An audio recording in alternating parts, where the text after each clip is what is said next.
चंद्रपुर में आयोजित ओबीसी मंडल यात्रा के समारोपीय कार्यक्रम में उपस्थितों को संबोधित करते हुए विधायक विजय वडेट्टीवार ने जोरदार टिप्पणी की।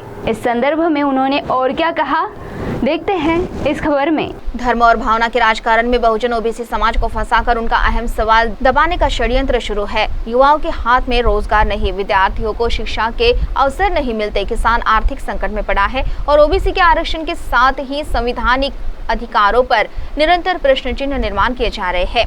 ऐसी स्थिति में बहुजन ओबीसी समाज ने भावनिक राजकारण की भेंट न चढ़ते हुए अपने हक के लिए निर्णायक संघर्ष पुकारना चाहिए, ऐसा तीखा प्रहार कांग्रेस विधि मंडल पक्ष नेता विजय वडेट्टीवार ने किया।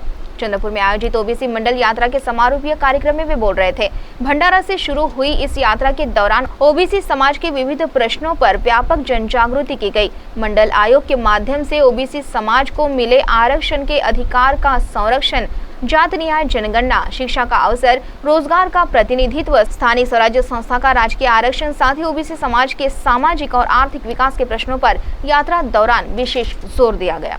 इस समारोपीय कार्यक्रम में पदवीधर शिक्षक विधायक अभिजीत वंजारी, प्रसिद्ध कवि नितिन चंदन शिवे, मंडल यात्रा संयोजक उमेश कोराम, कांग्रेस अनुसूचित जाति सेल के प्रदेशाध्यक्ष डॉक्टर अनिरुद्ध बनकर, विनायक बांगड़े, अनिल डहाके, एडवोकेट विलास माधनकर, विजय टोंगे, उप महापौर प्रशांत दानव, नंदू नागरकर, एडवोकेट सातपुते, बाड़ा भाव खोबरागड़े, दीप्ति सोनटक के, प्रवीण पड़वेकर, साथ ही ओबीसी मंडल यात्रा के सभी कार्यकर्ता और बड़ी संख्या में नागरिक उपस्थित थे।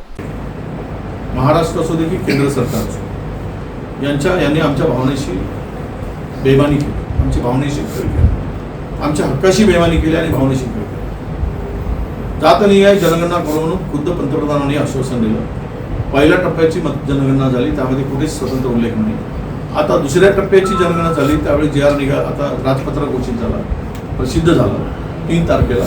त्यामध्ये सुद्धा आता त्या कलमचा आणि ओबीसीचा उल्लेख नाही। यावरून या सरकारने ओबीसीची जात जनगणना करायचीच नाही असा यांचा वरा दिसतोय आणि त्यामुळे त्यांनी ओबीसीला गृहीत धरून मतं मिळतात, यांना धार्मिक भावनेमध्ये बांधून टाकावं, यांनी देवा धर्माच्या नावाने यांना भीती दाखवावी आणि मतं घ्यावे।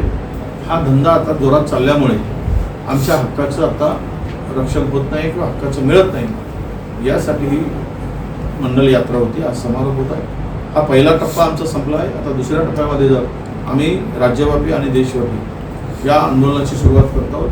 ठिकठिकाणी आंदोलन मोर्चे करून आमची लोकसंख्या ठरवा, ओबीसीची आमची लोकसंख्या, आमच्या लोकसंख्येनुसार आम्हाला बजेटमध्ये वाटा द्या, आम्हाला 100% स्कॉलरशिप द्या, फॉरेन स्कॉलरशिप आम्हाला किमान त्या तुलनेमध्ये अधिकशी द्या, म्हणजे इतर ज्या संस्थांना देतात, कारण लोकसंख्येवर आम्हाला मिळावं ही आमची मागणी असणार आहे। आणि हॉस्टेल प्रत्येक तालुक्यामध्ये ओबीसीचं हॉस्टेल सुरू करावं ही आमची मागणी आहे।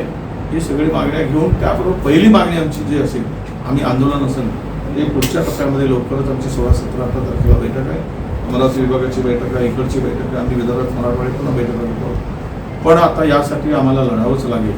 आमची फसवणूक होत आहे, आम्हाला नोकऱ्यामधून डावललं जात आहे। ओपनसाठी 10% EWSचा कोटा असतानाही ओपनसाठी आमच्यामध्ये सुद्धा ओबीसीच्या लोकांना, SCच्या लोकांना, STच्या लोकांना, कॅटेगरीच्या लोकांना ओपनमध्ये मेरिटनुसार त्यांचं सिलेक्शन होत नाही आहे आणि त्यामध्ये ओपन करून आमच्यावर अन्याय मोठ्या प्रमाणात चाललेला आहे। म्हणजे आमच्याही नोकऱ्या आता कशा लोकसंख्येनुसार जे मिळायला पाहिजे तेही काढून घेण्याचं काम हे सरकार करत आहे।